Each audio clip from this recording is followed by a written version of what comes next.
Sénatrice Mowgli. Merci. Honorables collègues, tout d'abord, je voudrais commencer par souligner le fait que nous sommes ici sur le territoire non cédé du peuple Algonquin Anishinaabe. Je suis ravie de pouvoir vivre dans une zone où le chef Whitecap a donné des conseils par rapport à l'installation en 1882, la ville de Saskatoon, la zone du traité 600. Je suis ravie d'être ici au Sénat et je remercie le Premier ministre Justin Trudeau et la gouverneure générale de m'avoir nommé il y a un an. Chacun d'entre nous a été nommé pour représenter une région. Pour moi, c'est la Saskatchewan. Je suis née à Humboldt. J'ai grandi dans une exploitation de céréales entre Munster et Saint-Grégor. Je n'aimais pas nécessairement ma vie, mais j'ai compris qu'il était important de travailler fort et de trouver des solutions aux problèmes et de persévérer. Et j'ai compris que quand il y a quelqu'un qui a du mal, il faut soutenir. Il faut la soutenir, cette personne. Et c'est quelque chose qui est resté en moi. J'ai passé 36 ans à titre de travailleur social avant de venir au Sénat. J'ai travaillé sur le terrain et dans l'administration. J'étais directrice exécutive de l'hôpital Saint-Paul, où j'étais responsable de la réponse lors de la pandémie.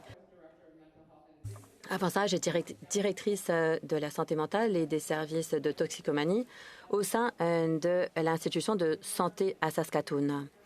Et j'ai compris que la santé et fonction du revenu, de l'environnement, de l'inclusion, de l'exclusion, de l'inégalité, du racisme, de l'homophobie, du sexisme, etc.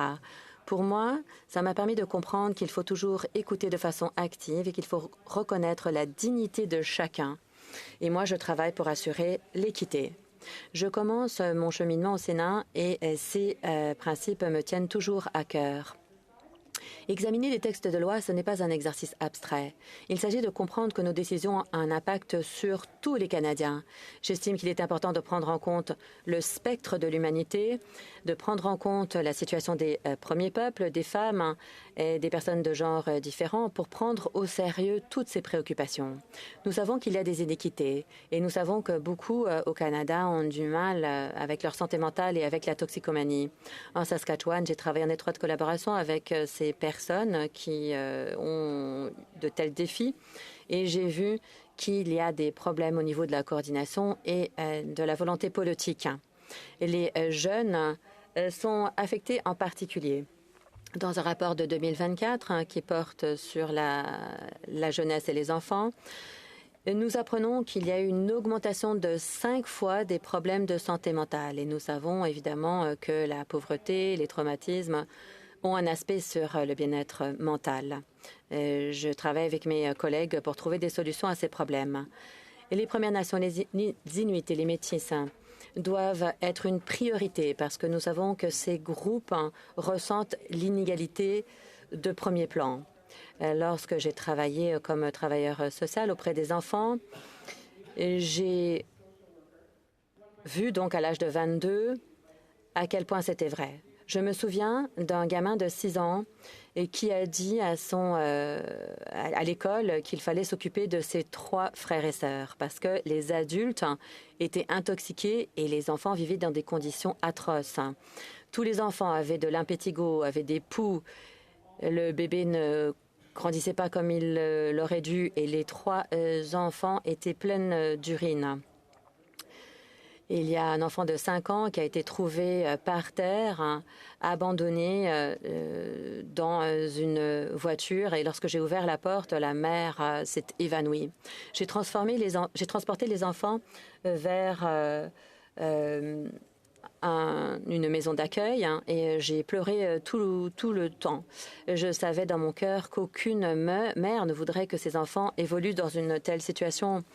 Qu'est-ce qui s'était produit pour qu'elle se retrouve dans cette situation? Et évidemment, j'ai formé un rapport avec elle et j'ai appris qu'elle avait été traumatisée à maintes égards et qu'elle aimait ses enfants. Ça fait 36 ans. Et qu'est-ce qu'on a appris entre-temps? Qu'est-ce qu'on a fait pour changer le sort de ces personnes? Eh bien, pas suffisamment.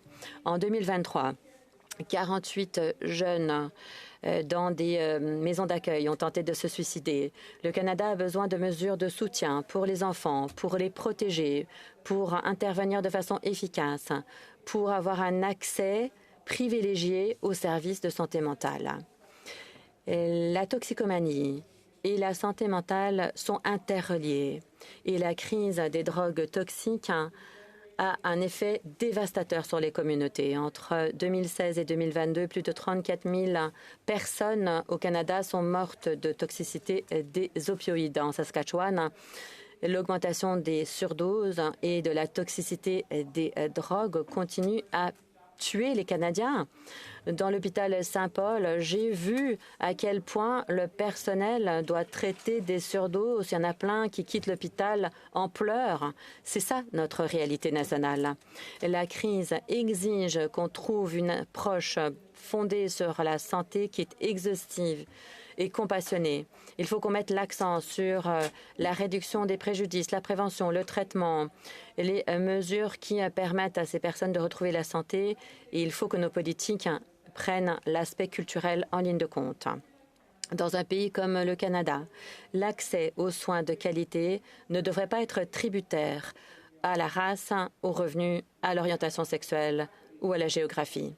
On ne peut pas atteindre la véritable égalité sans réconciliation non plus. Ça veut dire qu'il faut qu'on crée des systèmes ensemble et qu'on permette aux Autochtones de trouver des solutions conformément à leur leadership et leur souveraineté. L'adoption du projet de loi C-51 en 2023 a concrétisé l'accord entre le gouvernement et la Première Nation Whitecap Dakota, a reconnu cette nation comme ayant une nation qui a droit à l'autonomie gouvernementale. Cette Première Nation a généré des histoires de réussite, notamment le centre de santé virtuel qui a été élaboré par la Première Nation Whitecap Dakota et qui a été financé par le fédéral. C'est la première initiative en ce genre au Canada. Et grâce à cette initiative, on va se servir de technologie pour assurer que les Autochtones dans les régions reculées aient droit aux services de santé. Et les Autochtones ont droit à ces services de santé dans leur collectivité. Et on sait que ça va coûter moins cher parce qu'il ne faut pas se déplacer. Mené par le chef Darcy Bear et la docteure Ivar Mendez, le projet est déjà en cours et va être pleinement opérationnel en 2026. C'est une solution innovante incroyable et qui démontre qu'il est possible d'atteindre nos objectifs. Le traité est un modèle pour l'autonomie gouvernementale des peuples autochtones et j'attends avec impatience que le gouvernement concrétise les actions du projet de loi C-51. Je vais vous parler de la Saskatchewan et de la promesse économique de ma province natale. En hommage à ma propre éducation dans une ferme, je commencerai par l'agriculture. En 2024, les ventes d'exportations agricoles internationales de la Saskatchewan s'élèvent à plus de 18 milliards de dollars. Les exportations agricoles ont augmenté de plus de 32 depuis 2014 et représenteront 41 du total des exportations provinciales en 2024. Nous sommes le premier exportateur mondial de cultures clés telles que les lentilles, les pois secs, l'huile de canola et le blé dur, envoyant des produits dans plus de 160 pays, tout en développant l'agriculture à valeur ajoutée, avec plus de 300 entreprises de transformation employant 6 000 personnes, un secteur qui devrait représenter 10 milliards de dollars de revenus d'ici 2030. La Saskatchewan est également un leader mondial en matière de pratiques agricoles durables, telles que le semi-direct et semi-minimal, ce qui signifie que l'empreinte carbone de notre canola est inférieure de 67 à la moyenne mondiale.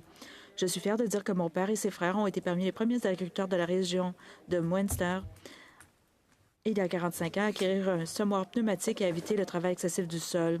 Des institutions telles que Crop Production Center, le Livestock and Forage Center of Excellence à l'Université de la Saskatchewan contribuent à stimuler l'innovation. Une autre réussite de la Saskatchewan est la Prairie Agricultural Machinery Institute, ou PAMI, basée dans ma ville natale de Humboldt, qui est une pierre angulaire de l'innovation et du progrès dans les paysages agricoles du Canada depuis sa création en 1975. Joyeux 50e anniversaire PAMI. Pendant près de 5 décennies, ils ont servi à la Saskatchewan en apportant leur expertise dans les secteurs de l'agriculture, de l'exploitation minière, des transports et de la défense, avec des solutions d'ingénierie de services d'essai qui ont favorisé l'innovation et la croissance économique. La science dans les prairies est le moteur de l'innovation du secteur agricole canadien et joue un rôle clé dans la promotion de la sécurité alimentaire, le bien-être des animaux et la durabilité environnementale au niveau national et mondial. La recherche et l'innovation en Saskatchewan va bien au-delà de l'agriculture. Le CLS, Centre canadien de rayonnement synchrotron, la seule installation synchrotron au Canada, est également située à Saskatoon. Cette incroyable structure produit une lumière extrêmement brillante qui permet d'analyser des matériaux au niveau moléculaire et atomique plutôt. Au CCRS, on examine toutes des cellules cancéreuses aux batteries de véhicules électriques. Ce centre compte plus de 4600 publications évaluées par des pairs, ce qui place le Canada à l'avant-garde de la recherche scientifique. Vous m'avez déjà entendu parler de l'Observatoire mondial sur l'avenir de l'eau qui ont été lancés en 2023 en tant que premier réseau national de recherche sur l'eau douce au Canada. Avec 64 sites d'observation dans divers écosystèmes, il soutient des stratégies adaptatives pour la sécurité de l'eau, la gestion des inondations et des sécheresses et la planification à long terme pour sauvegarder notre eau douce pour des générations à venir. Les travaux sont à la base du projet de loi C-241 présenté hier à l'autre endroit qui établira une approche nationale coordonnée de la prévision des inondations et des sécheresses. Je crois en cette cause et j'ai l'intention de la défendre au Sénat. Avant de conclure, permettez-moi de dire quelques mots au Sénat et ma place que j'y occupe. Je viens en cette Chambre avec humilité et une profonde croyance dans la collaboration, dans le rôle de cette institution et dans notre mandat de parler au nom des Canadiens marginalisés. J'ai déjà eu l'honneur d'être élue présidente du groupe des sénateurs progressistes et j'ai l'intention d'affiner rapidement ma compréhension de nos pratiques et procédures. Je me tournerai vers vous comme mentor. Je suis reconnaissante envers la sénatrice Boyer qui s'est tenue à mes côtés pour soutenir mon serment et à mes collègues du groupe des sénateurs progressistes.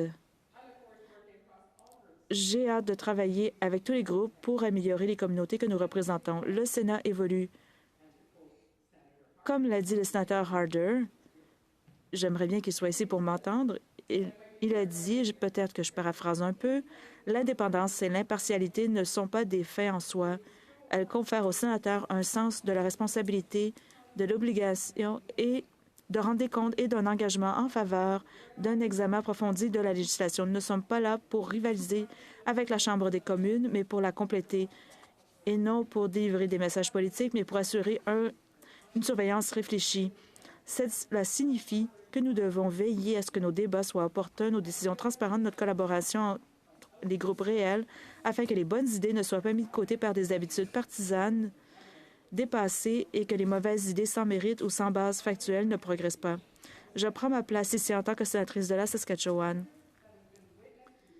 Une sénatrice qui a été témoin pendant 36 ans de travail social, des horreurs de la violence domestique, d'un système de protection de l'enfance raciste, de l'impact dévastateur de la toxicomanie et des troubles mentaux et de l'impact intergénérationnel de la colonisation et ses traumatismes qui en ont découlé.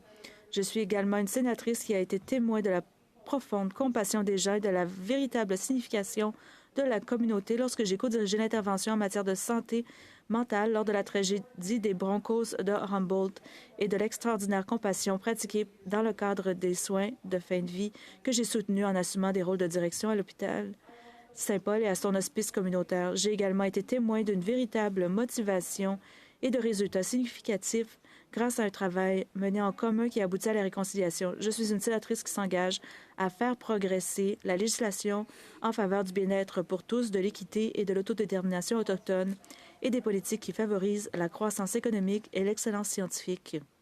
Chers collègues, je suis remplie d'espoir et j'ai hâte de continuer à travailler avec vous tous pour bâtir un Canada où chaque personne dans chaque région et territoire de traité a une véritable chance de réussir. Merci. Grich, Marcy.